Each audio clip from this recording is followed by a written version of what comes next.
Sur notre formation au langage C, je vais vous faire une petite présentation de ce langage, des avantages qu'il peut avoir et surtout l'utilité que vous auriez à l'apprendre et à l'étudier.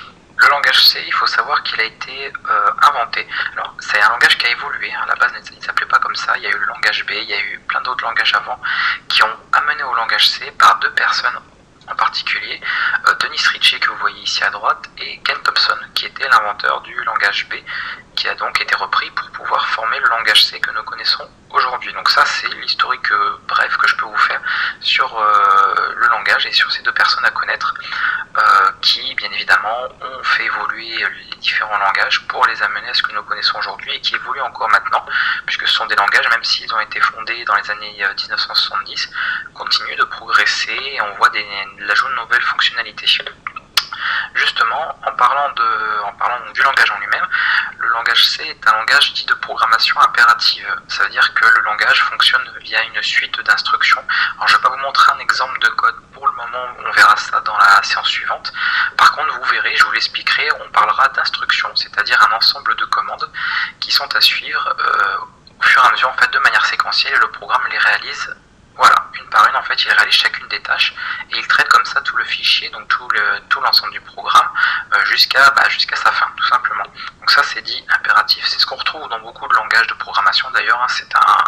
C'est une méthode de programmation qui est quand même relativement populaire.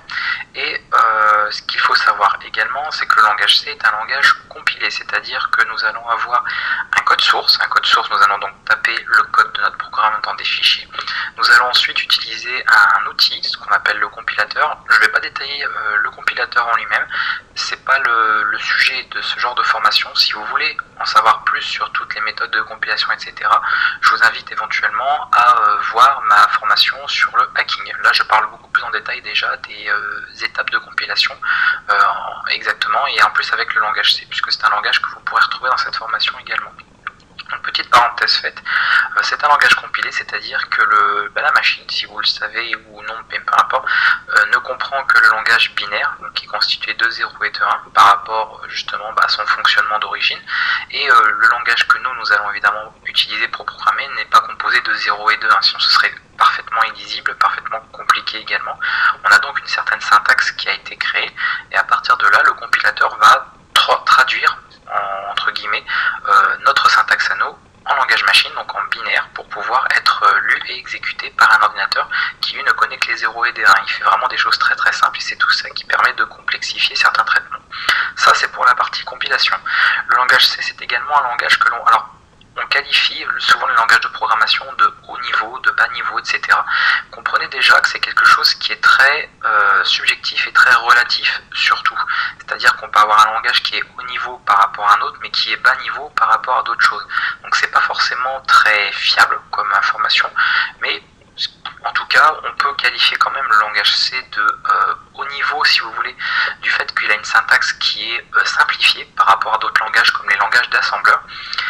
Par contre, il est plutôt qualifié de bas niveau dans la mesure où nous allons directement travailler sur la mémoire, c'est-à-dire qu'on va gérer la mémoire, on va faire de l'allocation en fait de la mémoire, c'est-à-dire de réserver un espace dans la mémoire de l'ordinateur pour pouvoir stocker des informations, chose qu'il faut prévoir la place, etc.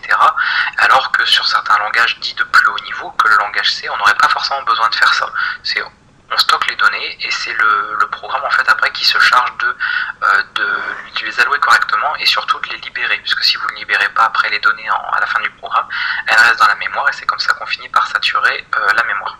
Donc ça, voilà, c'est à retenir quand même. Le langage C est un langage compilé, c'est un langage dit de haut niveau si on compare par rapport au langage proche du langage machine, mais ce sont quand même des langages relativement bas niveau si on compare au langage Java, au langage C#.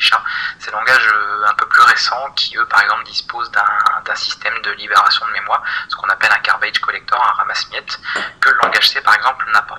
Donc c'est relatif, je vous dis, cette histoire de bas niveau, haut niveau, il n'y a pas une des deux réponses qui est plus fausse que l'autre en réalité, c'est selon là où on se place, selon le point de vue. Alors il est bas niveau par rapport au C#, au Java, mais il est haut niveau par rapport au langage d'assembleur par exemple.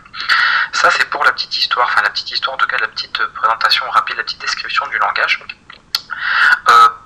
Du coup, la question à vous poser, c'est pourquoi apprendre le C? Pourquoi effectivement, quel intérêt vraiment peut avoir. C'est surtout voilà, quel avantage il peut avoir et qu'est-ce qu'il peut apporter. Alors le langage C, comme je vous l'ai dit, il a été créé dans les années 70. Le gros avantage de ça, c'est qu'il y a des dizaines d'années qui sont passées, que le langage du coup a un vécu. Il a eu le temps de souffrir évidemment de nombreux bugs, de nombreux problèmes, et profiter de nombreuses corrections. Là c'est plus d'en profiter que d'en souffrir, pour être amélioré, pour apporter des nouvelles fonctionnalités, du nouveau contenu, ce genre de choses. Donc ça c'est quand même un très bon point. On a ensuite la partie, et ça faut le prendre en compte, le fait que le langage est ouvert, c'est-à-dire en réalité le langage C n'appartient à personne. Même s'il a été créé par des gens, ils n'en ont pas si vous voulez, ils n'ont pas décidé d'avoir la propriété. Même c'est pas un langage propriétaire. Ça veut dire que vous pouvez le réutiliser sans problème. Vous pouvez très bien vendre un produit qui a été programmé dans le langage C sans souci. Vous n'aurez pas de compte à rendre aux auteurs qui ont créé ce langage-là. Donc on parle de standard ouvert.